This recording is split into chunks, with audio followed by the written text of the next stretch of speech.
Guys, நான் தான் உங்களை சோபா அம்மாவாக நடிச்சிட்ருக்கேன். ஹாய் கைஸ், நான் தான் ஹேமாவாக நடிச்சிட்ருக்கேன். நான் தான் வேல்முருகன் நடிச்சிட்ருக்கேன்.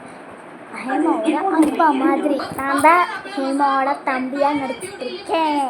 நல்லா வாழைப்பை வரும் நம்ம ஸ்ருதி நல்லா, நம்ம ஹேமா நல்லா தான் வீடியோலாம் பண்ணுறாப்பா. என்னம்மா பண்ணிகிட்ருக்கீங்க? பார்த்தா தெரில, வீடியோ பார்த்துட்ருக்கேன். பார்த்துட்ருக்கேன். என்ன பண்ணிகிட்ருக்கேன்னு தானம்மா கேட்டேன், வேறு ஏதாவதா கேட்டேன்? ஆமாம், உன் தம்பி வருணுங்க, அவன் செவத்து மாடு மாதிரி தூங்கிட்டு இருக்காமா. அவனை போய் கேட்குறேன், பாருமா நீ ஃபஸ்ட்டே.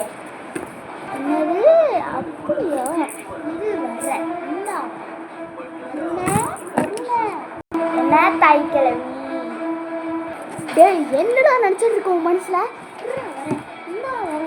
இந்த சோபாமா கிட்டேயே வா, போடு தகிட. பாபா கைஸ், இந்த வீடியோ எப்படி இருக்குன்னு சொல்லுங்கள். ஓகே, பாய்.